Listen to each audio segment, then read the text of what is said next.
Perang terus berkecamuk, kian dahsyat. Mula-mula kaum muslimin memperoleh kemenangan, tapi karena tidak mentaati perintah Rasul, mereka terjepit. Kocar-kacirlah pasukan kaum muslimin di tengah kegalauan ini. Tampillah Umi Imarah bersama suaminya, Zaid bin Asim.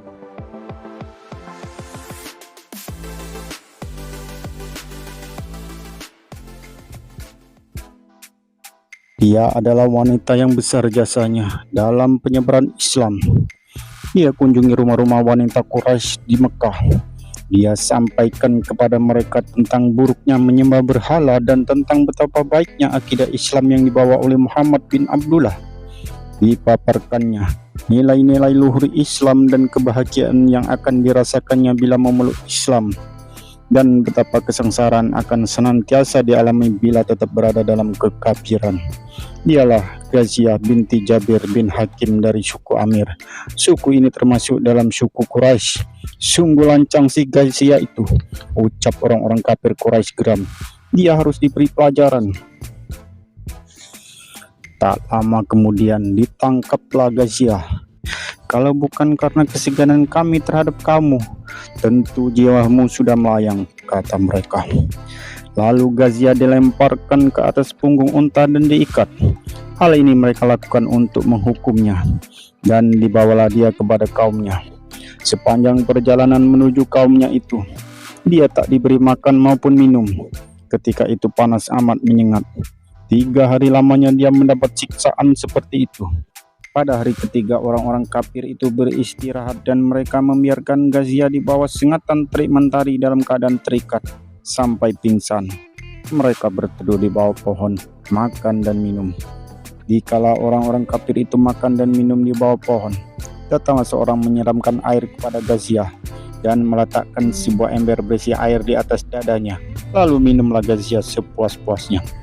Terkejutlah orang-orang kafir itu ketika mendapati pakaian Ghaziah basah kuyup. Kau bukakah ikatanmu, lalu kau ambil tempat air kami dan kau minum, hardik mereka. Demi Allah, tidak, aku tidak pernah meminum air kalian, jawab Ghaziah. Lalu diceritakannya peristiwa yang baru dialaminya itu. Namun mereka tak percaya. Pergilah mereka segera memeriksa tempat air mereka. Sungguh aneh, gumam mereka. Terheran-heran ketika mendapati bahwa tempat air mereka masih berada di tempat semula dan airnya tak berkurang sedikit pun. Memang engkau benar, agamamu lebih baik daripada agama kami, kata mereka kepada Ghaziah. Lalu berimanlah mereka kepada agama yang dianut dan didakwahkan wanita itu. Dan berangkatlah mereka segera bersama Ghaziah untuk menghadap Rasulullah SAW.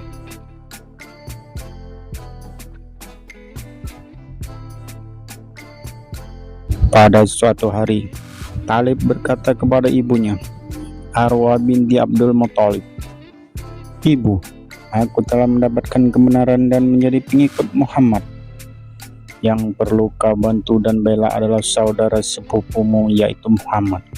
Demi Tuhan, jika aku mampu seperti laki-laki, aku ikuti dan lindungi dia, jawab sang ibu. Tapi apa yang menghalangi ibu untuk memeluk Islam? Bukankah saudara ibu sendiri Hamzah sudah memeluknya? Kilas sang putra. Sedang kupertimbangkan, hai anakku. Aku ingin tahu dahulu sikap saudara-saudaraku, dan aku akan mengikuti sikap mereka, jawab sang ibu.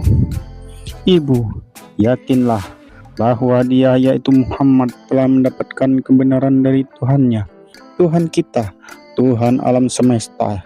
Ibu, berimanlah kepada Allah dan kepadanya, serta bersaksilah bahwa tiada yang layak disembah kecuali Allah, dan bahwa Muhammad adalah Rasulnya, pinta sang putra.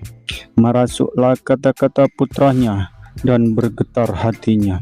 Memang benar kata-kata anakku, katanya dalam hati. Lalu Arwah memeluk Islam. Dia senantiasa mengobarkan semangat putranya untuk melaksanakan perintah-perintah Rasul. Suatu ketika Abu Lahab datang kepada Arwah untuk menyampaikan ketidaksenangannya terhadap sikap putranya. Saudaraku, tidak ada lagi keinginan Talib putramu selain menjadi pengikut Muhammad? Tanya Abu Lahab. Saat paling bahagia baginya adalah ketika dia dapat membela Rasulullah. Demi Allah, Muhammad benar-benar membawa kebenaran dari Allah, jawab Arwah. Apa engkau pun sudah menjadi pengikut Muhammad? Benar. Aneh, sungguh aneh.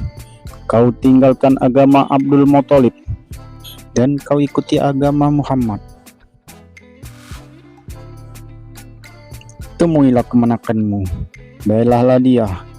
Bila ternyata dia benar, maka terserah engkau apakah masuk Islam atau tidak. Bila tidak, berarti engkau bertentangan dengan sepupumu ini. Betapa bahagia Arwah dengan sikap putranya. Selain menyatakan terang-terangan kepada siapapun tentang keislamannya, Arwah juga menjadi pembela Rasul yang gigih. Bila mendapati orang menghina Rasul, marahlah Thalib dan dipukulnya si penghina. Ketika Rasulullah SAW berpulang ke rahmatullah, Arwah menatap.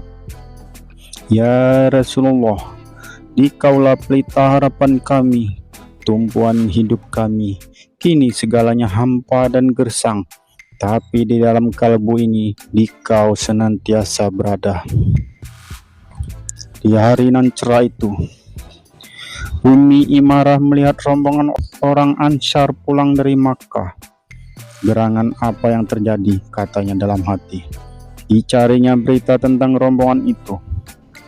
Kalau begitu, aku harus ke sana. Apapun yang akan terjadi akan aku hadapi. Putusnya setelah tahu bahwa mereka baru menyatakan keimanan kepada Rasulullah. Memang sudah lama dia rindu ingin bertemu dan menyatakan keimanannya kepada Rasul. Dan kini kerinduan hatinya itu kian bergelora. Bala musim haji, bersama-sama dengan beberapa orang muslim Madinah, berangkatlah Ummi Imarah menuju Makkah secara sembunyi-sembunyi.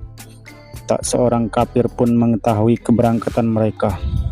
Ya Rasulullah, maksud kedatangan kami adalah untuk berbayat dan menyatakan keimanan kepada Anda, kata Ummi Imarah ketika menghadap Rasulullah SAW.